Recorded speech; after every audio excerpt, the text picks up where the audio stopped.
Hey, welcome to the Stuffology Show, where we dive into the wild, messy stories that shaped our world.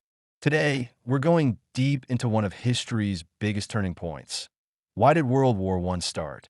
This isn't just a war, it's the war that redrew maps, toppled empires, and changed how we think about conflict. Picture Europe in the early 1900s, a continent buzzing with ambition, paranoia, and enough weapons to make your head spin. We're going to unpack the origins, the key players, the heated debates among historians, and the lasting impact of this global catastrophe. So, grab a drink, get comfy, and let's unravel the tangled web that led to the Great War. Let's start with the world before the war. Europe in the late 1800s was like a high-stakes chess game, with empires as the pieces. You had Britain, ruling the seas and a global empire. France, still smarting from a humiliating defeat to Germany in 1871. Germany, the new powerhouse itching to prove itself. Austria-Hungary, a sprawling patchwork of ethnic groups. Russia, massive but creaky, and the Ottoman Empire, fading fast. Industrialization was changing everything. Factories pumped out steel, coal, and guns at a dizzying pace. Railroads meant armies could move faster than ever. This wasn't just progress, it was a race. Germany was building a navy to challenge Britain's, which was like poking a lion with a stick. Britain, who dominated the seas for centuries, was not amused. France, meanwhile, was obsessed with winning back Alsace-Lorraine, land they lost to Germany in the Franco-Prussian War. These grudges weren't just political. They were deeply personal, fueling a continent-wide inferiority complex. This arms race was insane. By 1914, Germany had over 2 million soldiers ready to go. France wasn't far behind, and Britain was pouring money into its navy. Everyone was building bigger battleships, like Germany's dreadnoughts, which could blast a city to bits. But it wasn't just about weapons. It was about fear. Every nation thought, if we don't arm up, we'll get crushed. This created a vicious cycle. More guns, more paranoia, more guns. Some historians, like David Stevenson, argue this militarization made war almost inevitable. Everyone was too ready to fight. Others, like James Joll, say it was less about the weapons and more about the mindset. Leaders believed war was a legitimate way to solve disputes, like settling a bar fight with a duel. That's not a great recipe for peace. Now, let's talk alliances because this is where things get sticky. By the early 1900s, Europe was split into two camps, like teams picking sides for a dodgeball game. The Triple Entente, Britain, France, and Russia on one side. The Triple Alliance, Germany, Austria-Hungary, and Italy on the other. These were formal treaties promising mutual defense. If one country got attacked, its allies had to jump in. Sounds reasonable, right? Except it was a house of cards. One punch, and everyone's swinging.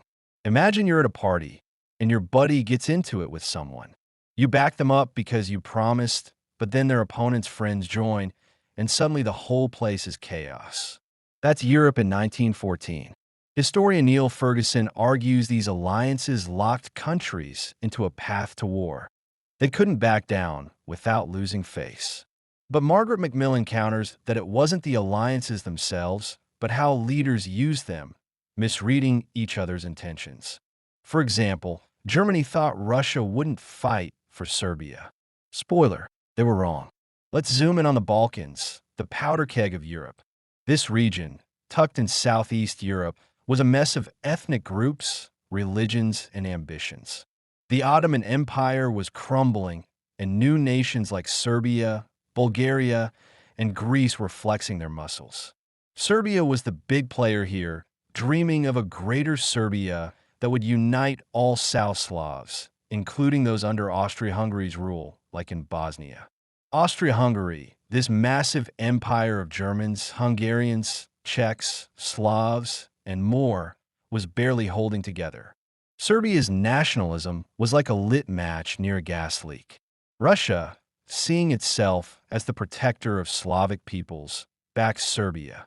Germany supported Austria-Hungary. It was a family feud with machine guns. Christopher Clark, in his book The Sleepwalkers, argues the Balkans were the real spark. Local tensions dragged the great powers in.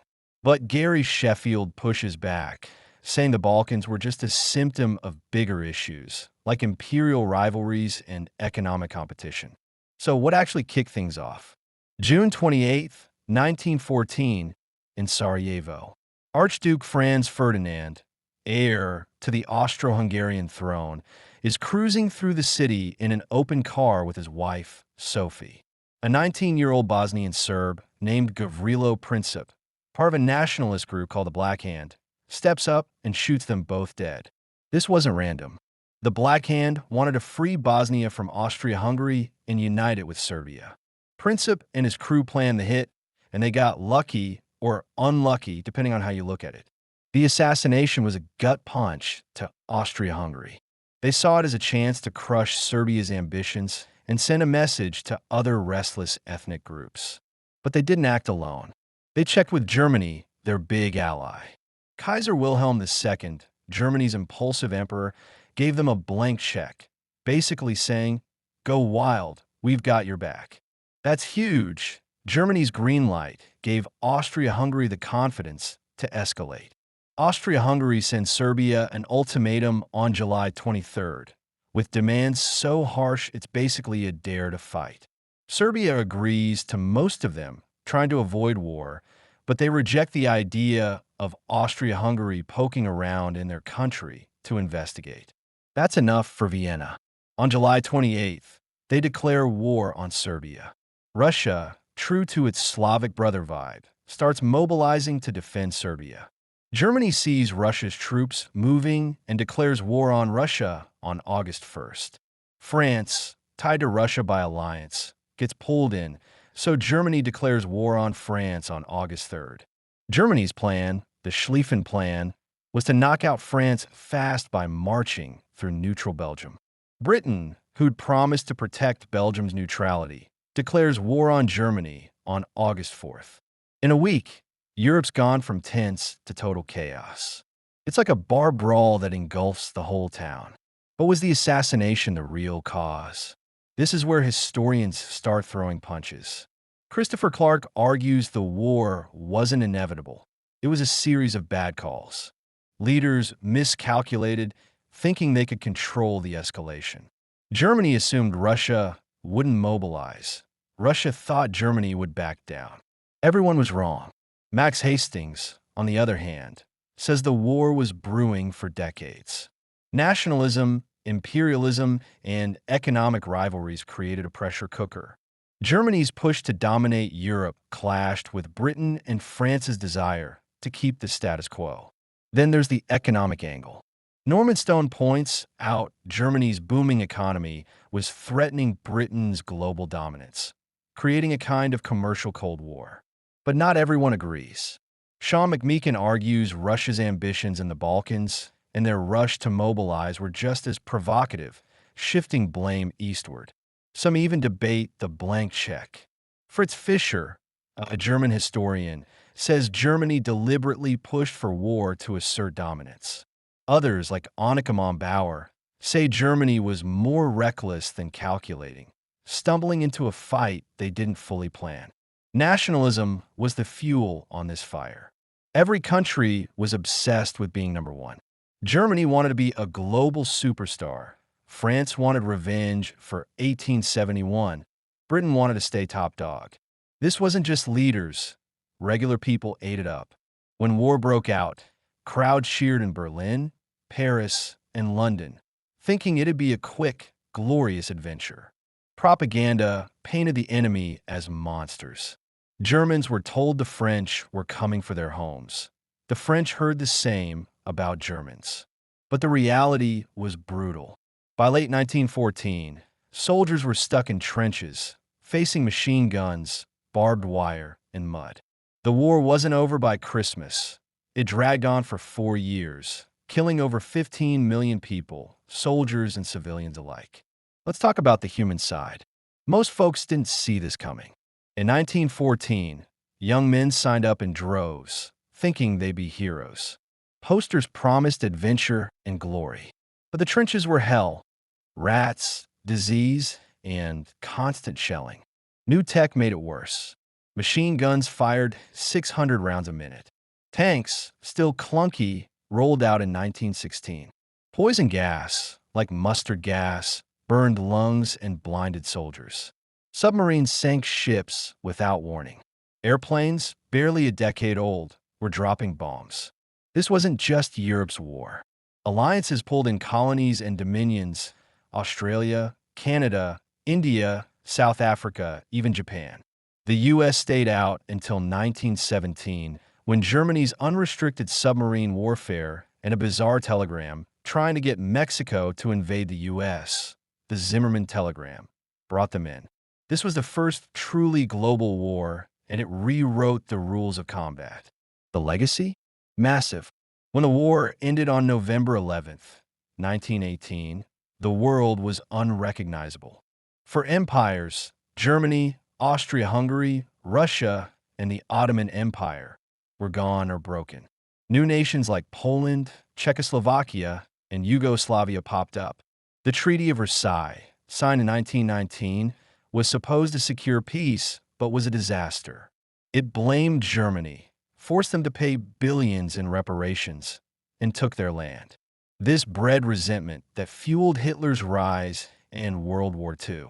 The League of Nations, meant to prevent future wars, was too weak to do much. Socially, the war shook things up. Women took on jobs in factories and offices, pushing for rights. Soldiers came home with shell shock, what we now call PTSD, changing how we view mental health. Class systems started to crack as ordinary people questioned why they'd been sent to die. The debates still rage. Was Germany the villain? Fritz Fischer's 1960s book Germany's Aims in the First World War says yes, arguing they wanted to dominate Europe. But others, like Clark, spread the blame. Russia's early mobilization, France's revenge fantasies, and Britain's rigid commitment to Belgium all played a part. Some even call it a tragic accident. No one wanted a global war, but no one knew how to stop it. There's also the short war illusion. Leaders thought it'd be quick, like a summer thunderstorm. Instead, it was a hurricane. Economic historians like Adam Tooze point out the war's financial toll. Countries went bankrupt and global trade collapsed, setting up decades of instability. Then there's the cultural impact. World War I killed the old world's optimism. Before 1914, people believed in progress, empires, and honor. After, they questioned everything. Literature, like Wilfred Owen's poems, captured the horror.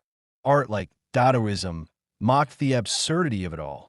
Even science changed. Advances in medicine, like blood transfusions, came from battlefield necessity. But the scars ran deep. Families were shattered, towns leveled, and trust in leaders plummeted. The war showed how interconnected the world was, for better or worse.